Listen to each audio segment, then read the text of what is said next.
நமஸ்காரம். உங்கள் அன்பிற்கும் அபிமானத்திற்கும் உரிய வித்யாபுத்திரன் விஆர் ராஜா குளத்தூர்லேருந்து பேசுகிறேன். இப்போ அக்ஷர சக்தி பீடத்தை பார்க்குறோம். இது 28வது பீடம் நம்ம பார்க்க போகிறோம். இப்போ டான் எழுத்தினுடைய 2வது டா. இது அம்பாள் பேர் என்ன சொல்லிருக்குன்னா கிரியா சரஸ்வதி தேவி சொல்லிருக்கு. கிரியா சரஸ்வதி உள்ளே போனால் சரஸ்வதி இல்லை, அது அம்பாள் ரூபமாக தான் இருக்குது. பட் இதுக்குன்னு ஏதோ காரண காரியத்தோடு வச்சுருக்காங்க. அம்பாஜி கோவிலில் இருக்க இந்த ரூபம் இந்த கிரியா சரஸ்வதி எப்படி இருக்காங்கன்னா 4 திருக்கரங்களோட சிவந்த வண்ணத்தில் இருக்கா. ஒரு கையில் கோடரி, ஒரு கையில் அங்குசம், முன் கையில் வராம்பயத்தோடு வச்சுட்டு ஒரு காலம் மடக்கி காலை தொங்க விட்டுருக்கா. சிம்ம வாகனத்தில் இருக்கா அப்படின்னு இருக்கு. கிரியா சரஸ்வதி டாக்கியா டங்காங்குச பராபயாந்த் தத்தே சிம்ம வராரூடா சைக்க பக்தருணாமதா. சமஸ்கிருதத்தில் 12வது மெய்யெழுத்தான டாவுக்குரிய தேவதையை கிரியா சரஸ்வதி தேவி என்னும் டங்காரிணி தேவி. சிவந்த மீறி கொண்டவள். இவள் சதுர்புஜங்களை மேற்க டங்கான கோடரின்னு அர்த்தம். அங்குசம் முதலிய ஆயுதங்களுடன் கீழ்கணங்களை வரத அபயமுத்திரையோடு சென்றிருக்கா. இவளது வாகனம் சிம்மம். மலைமகளே, சைவத்தில் லாங்கலீசனாகவும் வைணவத்தில் நந்தனாகவும் சாக்தத்தில் பாலினியாகவும் தேகத்தில் வலது முழங்காலாகவும் கமண்டலுவாக பிரம்மனாக டகார மாத்துகா விளங்குகிறாள் என்று கீழ்காணும் மாத்துர்கா நிகழ்ந்த ஸ்லோகம் விளக்குகிறது. லாங்கலீசோ நஜ நஞ்ச பாலினி ச கமண்டலு தக்ஷ ஜானுரத ஸ்தாயி டகார சபிர சம்ருதா. டகாரம் விழுந்த இடம் இங்கு தான் தாட்சாயணின் நிதம்மன்னா அது இடுப்பு விழுந்து சொல்லப்படுறது. இந்த தலம் மகாபதம் என்றும் மகா யதம் என்றும் சொல்லப்படுகிறது. இங்கே என்ன அங்கே போய் தபஸ் பண்ணால் அதை தியானம் பண்ணால் என்னன்னா சிவனை வழிபடுறவா அங்கே போய் பண்ணால் சிவனை வழிபடும் மார்க்கத்தில் வழிபட்டு உடல் ஆரோக்கியம் பெறலாம் இந்த இடத்துக்கு போகிறான்றார். துஷ்டஜோதர்கள் உடலை விட்டு வேத மார்க்கத்தை அடைகிறார்கள் என்று மேற்தந்திரம் கூறுகிறது. ஆனால் தந்திர சூடாமணியோ இவ்விடத்தை காலமாதவம் என்று கூறுகிறது. இந்த மகாசக்தி பீட நாயகி காளி. காலபைரவர் பேர் அசிதாங்க பைரவர், அதாவது காலபைரவருங்க. இந்த புனித பூமி எங்கே இருக்குன்னா ஜாஜ்பூர்னு இருக்கு, ஒரிசா தான். ஒரிசாவில் ரொம்ப கலை நுணுக்கங்களுள்ள நிறைய கோவில்கள் இருக்குது. ஒரிசா ரொம்ப போற்றத்துக்கு இந்தியாவில் இருக்க ஸ்டேட்டில் ஒரிசா ரொம்ப பியூட்டிஃபுல் பிளேஸ். ஒரு மாவட்ட தலைநகராக ஜாஜ்பூர். ஒரிசா மாநிலத்தின் கலைக்கூடம் எல்லாம் ஜாஜ்பூர் அடைய சென்னை கொல்கத்தா ரயில் மார்க்கத்தில் ஜாஜ்பூர் குஞ்சர் ரோடு ரயில் நிலையத்தில் இறங்கி சுமார் 27 கிலோமீட்டர் வண்டிகள் மூலம் பயணம் செய்தால் ஜாஜ்பூரை அடையலாம். கட்டாக்கிலிருந்து இது 92 கிலோமீட்டர் தூரத்தில் உள்ளது. ஊரின் இதே பகுதியாக விளங்கும் அம்மன் கோவிலே நாம் தரிசிக்கும் இந்த சக்தி பீடமாகவும் சொல்லப்படுறது. 28வது மகாசக்தி பீடம் அது. இங்கே அம்பாள் என்ன சொல்கிறாங்கன்னா, ஒரு இடத்துல முதல்ல காளின்னு சொல்கிறோம், இங்கே விரஜான்னு சொல்லியிருக்கு. இதில் கொஞ்சம் கன்ஃபியூஷன் ஆகும் சொல்கிறது போது. 2-3 பேர்லாம் சொல்லப்படுறது. அது இங்கே எழுதுகிற பேர் எல்லாமே அக்ஷர சக்தியினுடைய பேர். இங்கே நான் எழுதுகிற பேர் எல்லாம் அக்ஷர சக்தியோட பேர். ஆக்சுவலாக அந்த பீடேஸ்வரி பேர் வேறு, அதுவும் கனெக்ட் போத். இந்த விரஜா மாதான்னு சொல்லியிருக்கு பீடசக்தி. விரஜா இங்குள்ள அம்மனின் திருநாமம்.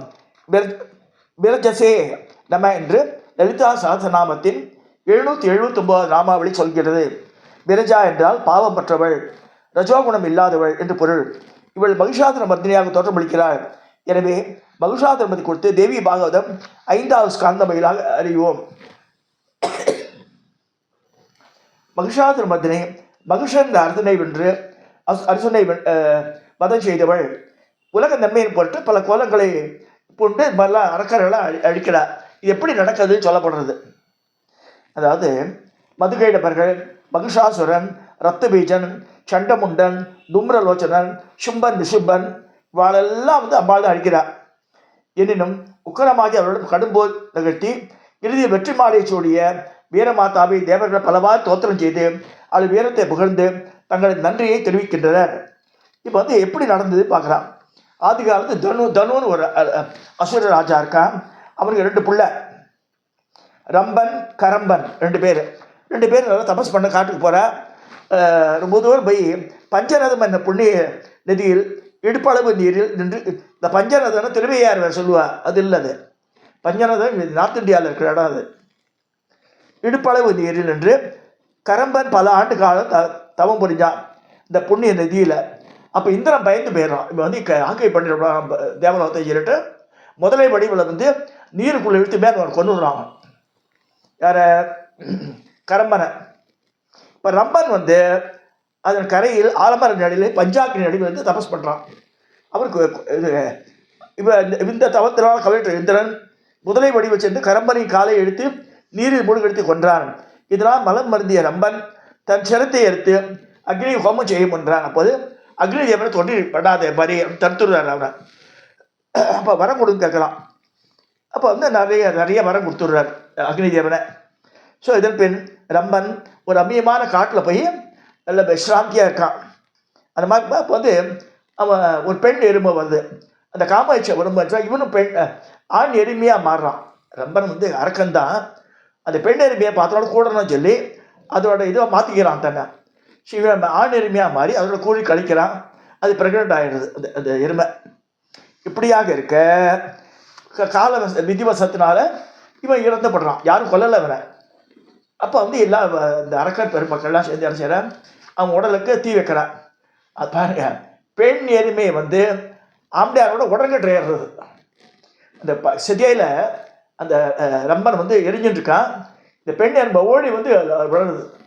அப்போ என்னது, அது டெலிவரி ஆகிடுறது. ஸோ அந்த பெண் எருமைக்கு பிறந்தது நமக்கு சாசனம். அப்பா வந்து ராட்சசன் தான் இருந்தாலும் அவன் எருமையோட எருமை கூடியதுனால பிள்ளைய எருமத்தேடியோட பிறக்கலாம் வருது. ஸோ அவங்க நிறைய பவர் ஜாஸ்தியாக இருக்குது. அவன் போய் ஊரில் போய் ராஜ்யத்தை எடுத்து அவன் ஆண்டு வரான். எல்லாருக்கும் நிறைய இதெல்லாம் வருது அவனுக்கு பவர்லாம். எருமை தலையும் மனித உடலும் கொண்டு ரூபமாக சிதையிலிருந்து வெளிப்பட்டவன், பயங்கர தோற்றம் கொண்டவன் மகிஷன் என்ற பெயர் கொண்டு வாலிப வயதை அடைந்து அசுர வேந்தமாக முடிச்சு விட்டுன்றான். ஒரு முறை தேவர்களுக்கு அசுரர்களுக்கு கடும்போர் கொண்டது. அப்போ மகிஷன் மேல்மலை அடைந்து பிரம்மதேவனை குறித்து பல ஆயிரம் ரூபாய் தபஸ் பண்ணி எனக்கு வந்து சாகாவரம் கூட பிரம்மதேவன் முடியாதுன்றார். அப்போ சொல்கிறார், வேறு என்ன வேணும்னு சொல்லு. சரி, பெண்ணாலும் உனக்கு சாவு வரும்னு சொல்லிடுறார். அந்த பொம்பளை வந்து தொடப்பறாத்தான்னு சொல்லிட்டு சரி ஒத்துன்னு வந்துடுறான் அவன். ஸோ இப்போ என்ன ஆகுதுன்னா, அதுக்கு மறுத்த பிரம்மதேவன் ஒரு பெண்ணால் மாத்திரம் உனக்கு மரணம் சம்பவிக்கும் என்ற வரம் எழுதினார். ஒரு பெண்ணின் நம்மளை கொல்லலாம்னு சொல்லிட்டு தைரியமாக போயிடுறான்.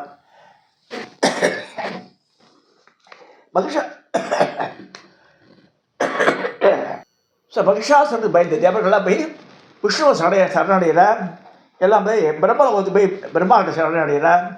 அப்போ என்ன செய்கிறான்னு தேவர்கள்லாம் ஒன்று சேர்ந்து என்ன பண்ணணும்னு சொல்லி யோசனை பண்ணுறார். அப்போ மகிஷாசுரன் தன்னிடமிருந்தே வரம் பெற்றிருந்தாலும் ஒரு பெண்ணாக தான் இருக்கிறது, ஒரு பெண்ணை சிருஷ்டிக்கணும்னு சொல்லி சிருஷ்டி பண்ணுறார். அப்போ மகாவிஷ்ணு வர்றார். அப்போ தேவர்கள் வந்து கட்ட மும்மூர்த்திகளும் கலைஞரம் கொண்டனர். அவர் தனித்தனி ஜோதியாகி ஒரு பெரிய ஜோதி உண்டாருது. அப்போ எல்லா தேவர்களும் தன்னோட பவரை கொடுக்குறார் அந்த ஜோதிக்கு.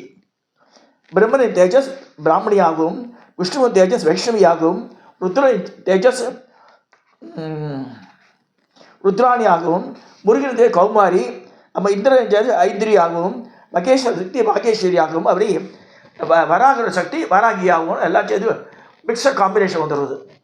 அதுதான் வந்து அஷ்டாதச பூஜை துர்கா மகாலட்சுமின்ற ரூபம். அவள் தான் துர்கையாக வந்துடுறான். அஷ்டாதச துர்கா மகாலட்சுமி சொல்லும்போது மகாலட்சுமி தான் உதயமாறா சொல் துர்கையா இங்கே எப்படி சொல்கிறது. ஸோ அந்த பெண் உடலை ஐக்கியமாகி வெண்ணொளி வீசி முகத்தில் கருவழிகளும் பவள உதடகமாக ரொம்ப அவ்வளோ அழகாக இருக்கா. அமர்களுக்கு ஆயுதங்களை கொண்ட 18 திருக்கரங்களோட சர்வாபரண பூஜையாக இருந்தவ சிமத்து வாகம் தேறி அந்த இமயமலையெல்லாம் சுற்றி பார்க்குறாங்க. இதை வந்து கேவலம் பற்றி கேள்விப்பட்டு பிரபஞ்ச மோகினியாகவும் நித்திய சுந்தரியாகவும் வீடில்லா ரூபவியாகவும் அவளை போய் லவ் பண்ணுறாங்க. யார்? மகிஷாசுரன். தேவியின் அழகு வடிவம் கொடுத்து கேள்விப்பட்ட மகிஷன் அவள் மீது மகிழ கொண்டு அவளை மணக்க தூதி விட்டான். அப்போ தான் ஒவ்வொருத்தராக சண்டை முண்டை தூம்புரல் ரோச்சல் ரத்த பீஜன் எல்லாமே சண்டை போட்டு எல்லாம் அழுகி போகிறான். மிக ரோஷமாக போரில் ஈடுபட்ட மகிஷன் முதலில் தன் மானிட வடிவை விட்டு சிம்மமாகவும் அப்போ யானையாகவும் சர்ப்பமாகவும் பல வடிகள் எடுத்து அவன் சண்டை போடுறான். எல்லாரும் ஜெயிச்சிடுறான். கடைசியில் தன் உண்மையான வடிவான இந்த மகிஷர் தலையோட ராட்சசனாக வந்து வைக்கிறான். அப்போ வந்து தேவி வந்து தான் சூலாயத்தால் அவன் குத்தி சாச்சிடுறான். ஸோ அப்போ அந்த இது பார்க்க மகிஷாசுரம் பற்றி ஃபோட்டோ இதெல்லாம் பார்க்கணும் நீங்கள். பார்த்தா அந்த இது அரக்கனோட உடம்பு இருக்கும், எறும்பு கடாக்க தலை காலடியில் இருக்கும், ரெண்டு உடம்பு காமிச்சிருப்பா கீழே இந்த ஃபோட்டோலாம் பார்த்தா. ஸோ பராசக்தி தன் கையில் இருக்க திரிசூலத்தை கழற்றி சுழற்றி மகிஷாசுரன் மார்பில் குத்தி சக்கராயத்தல அவன் தலையை துண்டித்து கொன்றாள். இதனால் அமரர்கள் ஆனந்தமடைந்த அன்னைக்கு மகிஷாசுர மர்தினியின் ராமம் அடித்தபடி போற்றினர். உலக நன்மையின் பொருட்டு அசுரனை அடுத்த அன்னை ஜாஜ்பூரில் விரஜா கோவிலில் கருவிலே மகிஷாசுர மர்தினாக்க. அங்கேயே பார்த்தா 18 கையெல்லாம் இல்லைங்க, 2 கை தான் இருக்கு அம்பாளுக்கு. அழகாக இருக்கா அம்பாள். ஸோ ஒரிசாவின் புராதன கலைகள் சின்னமாக விளங்கிய ஜாஜ்பூர். வைதரணி நதி உத்தரவாகினா தெற்கு பார்க்க வந்து வடக்கு போயிட்டு திரும்பி ரிட்டர்ன் ஆகும், யூ ஷேப்பில் வரணும். அதான் உத்தரவாகினி பேர். இங்குள்ள படித்துறைகளில் புனித நீராடுவது விசேஷம். மகாபாரதத்தில் வனப்பருவத்தில் வைதரணி நதிக்கரையில் உள்ள விரஜாதேவியை பற்றி வர்ணனை இடம்பெற்றுள்ளது. இந்த வைதரணி நதின்னு சொல்லும்போது நம்ம சாஸ்திரிகளும் சொல்லுவார், யாரும் செத்து பண்ணால் இந்த 13ஆம் நாள் இதெல்லாம் நடக்கும்போது இந்த வைதரணி அந்த வைதரணி வேறு, அது இல்லை. இது வந்து நம்ம நாட்டில் இருக்கிற நதி. ஸோ விரஜாஸ்தல மகாத்மியம் என நூல் விரஜாதேவியின் கீர்த்தியை அணுவாக சித்தரிக்கிறது. சக்தி சலங்கு விரஜாக்ஷேத்திரம் முக்கியமானது என்று கபில சம்ஹிதையில் காண்கிறோம். ஒரிசாவின் 4 முக்கிய கஷேத்திரங்களில் ஜாஜ்பூர் கோவில் ஒன்று, மற்றவை பூரி, புவனேஸ்வர், கோனார்க். இதோட விரஜாவோட சேர்த்து 4. ஆதி காலத்தில் நான்முகனார் பெரிய வேள்வி எடுத்தார். அந்த ஹோமத்திலிருந்து விரஜாதேவி உதயமானாள் என்று சொல்வார்கள். வேள்வியில் யாகப்பூர் என்ற பெயர் இருந்தது. அது அப்புறம் யாஜ்பூர் ஆகி ஜாஜ்பூரா மாறி இப்படி மாறி பேர். பிரம்மா யாக குண்டம் அடைந்த ஹர் முகுந்தப்பூர் என்கிறார்கள். கயாசுரன் அசுரன் வதம் செய்யப்பட்ட போது அவன் சரீரம் பீகாரில் விழுந்து கயா புண்ணிய ஸ்தலமாக மாறியது. அதுபோல் அசுரனோட நாபி ஜாஜ்பூரில் விழுந்தது. ஸோ ஜாஜ்பூரை சிலர் நாபி கயா என்று அழைக்கின்றனர். கயையில் பித்தளுக்கு பிண்டம் போடுவது போல் ஒரு முக்கிய சடங்கு கயாவில் போனால். அதே மாதிரி இங்கே சேத்திரத்திலே பிண்டம் அல்லது அழிப்பது விசேஷமாகும். காசி, காஞ்சி, கும்பகோணம் தலங்களைப் போல் ஜாஜ்பூர் திரும்பி திசையெல்லாம் திருக்கோவில்கள் உள்ளது. ஆதி காலத்தில் ஜாஜ்பூர் கீர்த்தி பெற்ற சக்தி தலமாக விளங்கிய போதிலும் அங்கு சைவமும் தலை துவங்கியது என்பது ஆதாரமாக நூற்றுக்கணக்கான லிங்க திருமேனிகளை காணலாம். இப்போ நிறைய இடத்துல பார்க்கலாம், கோவிலாம் அணிஞ்சு போயிடும், லிங்கங்கள் நிறையா இருக்கும். 1008 லிங்கம், 108 லிங்கம்லாம் பார்க்கலாம் ஒவ்வொரு இடத்துல. ஒரு காலத்தில் 1 கோடிக்கு 1 குறைவான கணக்கில் லிங்கப்பரிசை செய்யப்பட்டதாம். அதனால் ஜாஜ்பூரை கூட அன்னக்கூடு அழைப்பார்கள். அந்த லிங்கங்கள் யாவும் பின்னர் புதைவேண்டனவாம். இருந்தும் தோன்றிய படத்தில் இப்போ லிங்கம் கிடைச்சிருக்கு. கோடி லிங்கம்னா கலைப்பிடமாக விடும் ஜாஜ்பூருக்கு நகருக்கு வைதரணி நதியால் இயற்கை இலக்கம் சேர்ந்துள்ளது.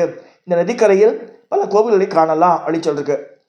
ஸோ இந்த காளி இங்கே இந்த இதில் வந்து இந்த கோவிலுக்கு பக்கத்தில் இருக்க இன்னும் அதிசய ஆலயம் தென்படுகிறது.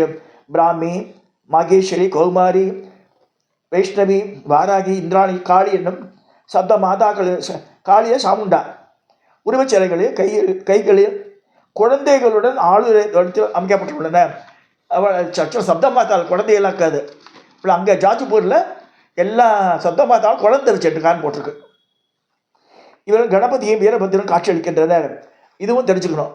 நீ காத்தால் கூட மாமி போர் ஒருத்தர் கேட்டு எங்களுக்கு இது சப்த மாதா குலதெய்வம் சொல்கிறேன், அங்கே எப்படி இருக்குன்னு கேட்டேன். கணபதியும் ஒரு எண்டில் வீரபத்திரம் இருக்கும், ஒரு சைடில் கணபதி இருக்கும். மகா கணபதி சகித்தேன்னு தான் சொல்லுவாள் சப்த மாதாவை. அங்கே கல் உருவம் எது வேணா இருக்கலாம். மகா கணபதியும் வீரபத்திரம் இந்த 2 எண்டில் இருக்கணும். அப்போ தான் சப்த மாதா. அது 2 மேலான வெறும் கல் மட்டும் எழுந்ததுன்னா சப்த கன்னி. சப்த கன்னி இருந்தால் தான் அது இந்த கன்னின்றது 9 வயசு குழந்தை, மாத்தானது 30 வயசு பொம்பளை. நல்லா புரிஞ்சுங்க. ஆனால் அந்த ஊரில் நிறைய பேருக்கு தெரிய மாட்டேன்றது, தப்பாக சொல்லி கன்னியை மாதாவை மாற்றிடுறா. குலதெய்வத்தை வழிபாட்டில் ஜாக்கிரதையாக இருக்கணும் அதில். அதனால் அந்த மாதிரி 7 கல் மட்டும் சகல் சைஸில் கருங்கல்லே படிச்சிருப்பாள். அது மட்டும் இருந்தால் சப்த கன்னி தான்.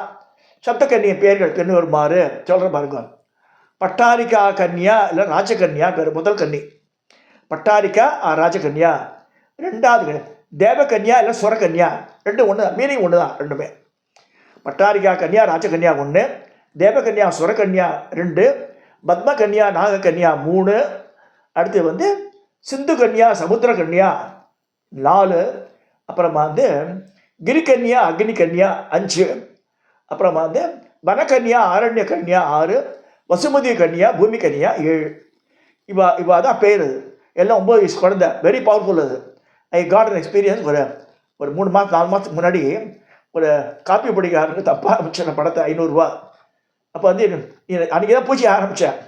இந்த சண்முக சிவாச்சாரியார் சொல்லி காளிகாம்பாக்கம் சொல்லி சொன்னார் அவர். சரி மனப்பாடம் ஆகிடுத்து. ஆரம்பித்தேன். மஞ்சள் கிழங்கே வச்சேன், 7 மஞ்சள் கிழங்கு அபிஷேகம் பண்ணி வச்சு சந்திரா குங்குமம் வச்சேன் பிளேட்டில். உனக்கு ஆரம்பிச்சு இப்போ பணம் தப்பாக போயிடுத்து திடீர்னு. நம்பினா இருப்பவங்க யார் ராங்க்கு போச்சோ அவளே ஃபோன் பண்ணி your sent me wrongly sir, I know that person, நான் ஹேண்ட் ஓவர் பண்ண பணத்தை கொடுத்துட்டு வாங்கிட்டேன். ஸோ அவ்வளோ பராக்கிரம் முடிஞ்சது சப்தக்கன்னி. நல்லா புரிஞ்சுங்க. ஸோ சப்தக்கன்னி வேறு, சப்த மாதா வேறு. அதையும் இதையும் கன்ஃபியூஸ் பண்ணிக்கூடாது நம்ம. ஸோ அந்த உருவத்தை பாருங்க, ஃபோட்டோ எடுத்து வச்சுக்கோங்க. அப்போ தான் சொல்ல முடியும். ஒரு கையில் ஒரு சைடில் கணபதியும் ஒரு சைடில் வீரபத்திரன் நின்றுக்கலாங்க, உட்காந்துட்டே இருக்கும். அது அந்த மாதிரி இருந்தால் தான் சப்த மாதா. உருவமே இருக்கணுங்கிற அவசியம் இல்லை. இதெல்லாம் அப்படி இருக்குன்னா 2 கையோடு இருக்கும். சப்த கன்னியெல்லாம் 2 கையோடு இருக்கும். இல்லை ஒரு வியூவமே இல்லாமல் இருக்கும். ஒரு கை தாமரை மலரும், ஒரு கை தொங்கோட்டு இருக்கும், நிற்கிற நிலையில் இருக்கும், இல்லைன்னா உட்கார்ந்த நிலையிலே இருக்கும். எல்லாம் ஒரே மாதிரி இருக்கும். இது கிளாரிஃபிகேஷன் சொல்லிடுறேன். இது சொல்லி விரஜாதியை பார்த்துருக்கோம். இதில் வந்து கிரியா சரஸ்வதி தேவி அம்பாஜி கோவிலில் 28 அக்ஷர சக்தி பீடத்தில் இருக்கா. ஸோ இது வந்து டால 2வது டா. இதை சொல்லி நான் இந்த வீடியோவை நிறைவு செய்கிறேன். தயவுசெய்து சப்ஸ்கிரைப் பண்ணுங்க, ஷேர் பண்ணுங்க, லைக் பண்ணுங்க.